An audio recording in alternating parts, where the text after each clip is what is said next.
کہ حضرت مصعب بن عمیر رضی اللہ تعالی عنہ جو اسلامی لشکر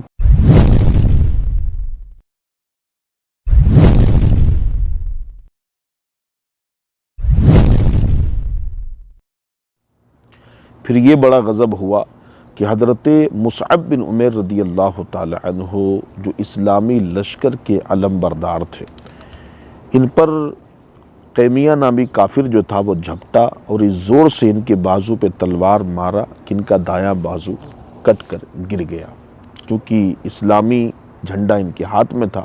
اس کے بعد اس ظالم نے دوبارہ وار کیا، چونکہ جھنڈا انہوں نے بائیں ہاتھ میں پکڑا ہوا تھا، تو بائیں ہاتھ پہ وار کیا تو بایاں بازو بھی ان کا کٹ گیا۔ پھر جب دونوں بازو کٹ گئے تو اس ظالم نے اسی پر بس نہ کیا، آپ رضی اللہ تعالی عنہ کو تیر مار کر شہید کر دیا۔ اللہ اکبر کبیرہ۔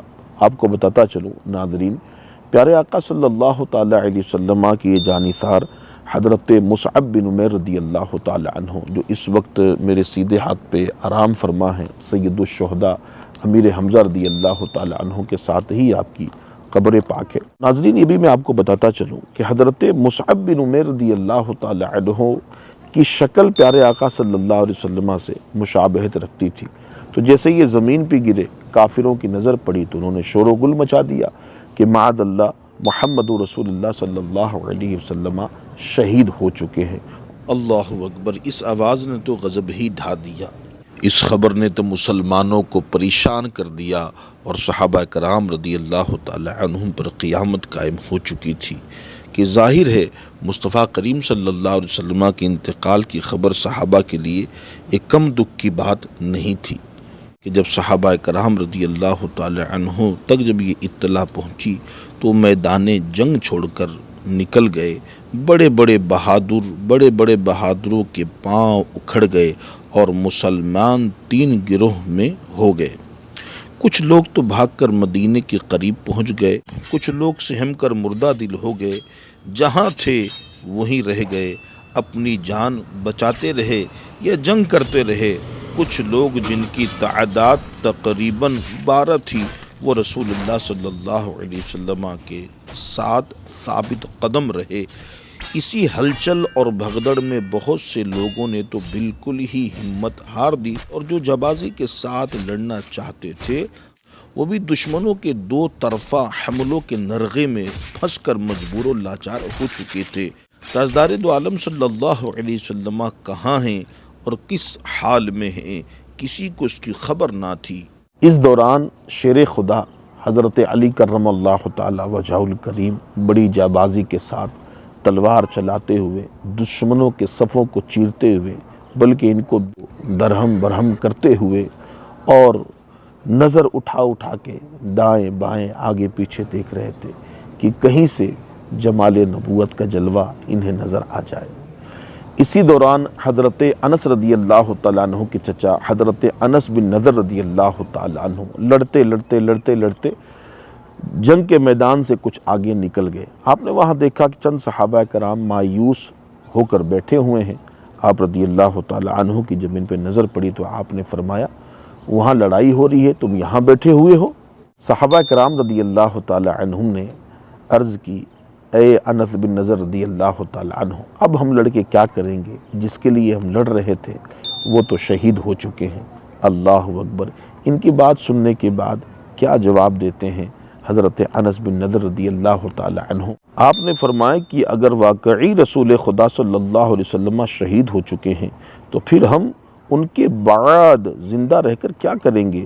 چلو ہم بھی شہید ہو کر اس میدان میں اپنے آقا صلی اللہ علیہ وسلم کے پاس پہنچ جائیں۔ پھر کیا تھا، ان کی تقریر سننے کے بعد صحابہ کرام رضی اللہ تعالی عنہم کے اندر دوبارہ جوش بیدار ہوا اور وہ میدان جنگ میں کود پڑے اور جبازی کے ساتھ لڑتے رہے، اور یہ کہنے کے بعد آپ دشمنوں کے صف میں گھس جاتے ہیں۔ اسلام کے یہ مجاہد بڑی دلیری کے ساتھ اور جابازی کے ساتھ لڑتے رہے یہاں تک کہ آپ نے بھی جام شہادت نوش کر لی۔ لڑائی ختم ہو جانے کے بعد جب صحابہ کرام رضی اللہ تعالی عنہم نے دیکھا تو ان کے جسم پر 80 نشانات تھے جو نیزے اور تلواروں کے تھے۔ مشرکین مکہ نے ان کے جسم کو چھلنی کر دیا تھا اور اسی پر بس نہ کیا، ان ظالموں نے ان کے انتقال کے بعد ان کے ناک اور کان بھی کاٹ ڈالے تھے، صورت بالکل بگاڑ ڈالی تھی، ان کی لاش پہچانی نہیں جا رہی تھی۔ جنگ کے بعد ان کی بہن جب میدان جنگ میں آتی ہیں، انہوں نے ان کی انگوٹھی کی وجہ سے ان کی لاش کو پہچان لیا۔ رسول اللہ صلی اللہ تعالی علیہ وسلم کے ایک اور جاباز سپاہی حضرت ثابت بن دحدح رضی اللہ تعالی عنہ، آپ نے بھی دیکھا کچھ انصار ہیں جو مایوس ہو گئے ہیں، آپ رضی اللہ تعالی عنہ نے فرمایا، اے گروہ انصار، بالفرض اگر رسول اللہ صلی اللہ تعالی علیہ وسلم شہید ہو گئے ہیں تو ہم کیوں پیچھے ہٹیں، ہمارا اللہ تو زندہ ہے، اٹھو اور دین اسلام کے لیے جہاد کرو۔ یہ کہنے کے بعد حضرت ثابت بن دحدح رضی اللہ تعالی عنہ نے چند انصاری صحابہ کرام کو اپنے ساتھ لیا اور بھوکے شیروں کی طرح مشرکینوں پہ ٹوٹ پڑے اور بڑی دلیری جابازی کے ساتھ لڑتے رہے۔ بالآخر خالد بن ولید کے نیزے یا تیر سے آپ نے جام شہادت نوش کی اور یوں آپ بھی شہید ہو گئے۔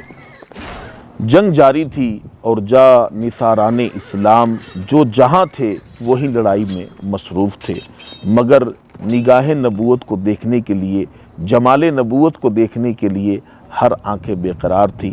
صحابہ کرام رضی اللہ تعالی عنہم کی آنکھیں مصطفیٰ کریم صلی اللہ علیہ وسلم کو ڈھونڈ رہی تھی۔ اسی بے قراری کے عالم میں اللہ اکبر، وہ صحابی رسول جن کی سب سے پہلے حضور صلی اللہ علیہ وسلم پہ نظر پڑی، آپ کو خبر ہے وہ کون ہے؟ حضرت سیدنا کعب بن مالک رضی اللہ تعالی عنہ ہیں، جن کی مقدس آنکھوں نے رسول کائنات صلی اللہ علیہ وسلم کے مقدس نور جمال، چہرے جمال، وجہ جمال کو دیکھا۔ بس کیا تھا، حضرت کعب بن مالک رضی اللہ تعالی عنہ نے اپنی آنکھوں سے نور مصطفیٰ صلی اللہ علیہ وسلم کو دیکھا تو بے قرار ہو گئے اور ایک نعرہ مارا، اے مسلمانوں یہاں چلے آؤ، پیارے آقا صلی اللہ علیہ وسلم یہاں ہیں۔ ہر طرف سے مسلمان دوڑ دوڑ کر آنے لگے، کفار نے بھی ہر طرف سے حملہ روک کر رحمت عالم صلی اللہ علیہ وسلم پر قاتلانہ حملہ کرنے لگے۔ کو سن کر تمام جانثاروں میں جان پڑ گئی۔ رحمت عالم صلی اللہ علیہ وسلم پر قاتلانہ حملہ کرنے کے لیے سارا زور لگا دیا۔ لشکر کفار کا دل بدل ہجوم کے ساتھ امنڈ پڑا اور بار بار مدنی تاجدار دو عالم صلی اللہ علیہ وسلم پر یلغار کرنے لگا، مگر ذوالفقار کی بجلی سے یہ بادل پھٹ پھٹ کر گرتا چلا جا رہا تھا۔ ایک مرتبہ کفار کا ہجوم حملہ آور ہوا تو سرور دو عالم صلی اللہ علیہ وسلم نے فرمایا، کون ہے جو میرے اوپر اپنی جان قربان کرتا ہے؟ ناظرین، اسی گھمسان کی لڑائی اور مار کاٹ کے ہنگاموں میں ایک بہادر مسلمان کھڑا ہوا، نہایت ہی بے پرواہی کے ساتھ کھجورے کھا رہا تھا۔ ایک دم آگے بڑھا اور عرض کیا کہ یا رسول اللہ صلی اللہ علیہ وسلم، اگر میں اس وقت شہید ہو جاؤں تو میرا ٹھکانہ کہاں ہوگا؟ آپ صلی اللہ علیہ وسلم نے ارشاد فرمایا، تو جنت میں جائے گا۔ وہ بہادر اس فرمان بشارت کو سن کر مست و بے خود ہو گیا، ایک دم کفار کے ہجوم میں کود پڑا اور ایسی شجاعت کے ساتھ لڑنے لگا کہ کافروں کے دل دہل گئے۔ اسی طرح یہ جنگ کرتے کرتے شہید ہو گئے۔ ناظرین، اس ویڈیو میں اتنی گنجائش ہے، اگلی ویڈیو میں انشاءاللہ ہم حضرت عمر بن جموح انصاری رضی اللہ تعالی عنہ کا دلچسپ واقعہ بیان کریں گے۔ ویڈیو کیسے لگی کمنٹ میں ضرور لکھیے گا اور ثواب کی نیت سے اس کو خوب شیئر کیجیے گا۔ جب تک کے لیے اللہ حافظ، السلام علیکم ورحمۃ اللہ وبرکاتہ۔ اے بیابان عرب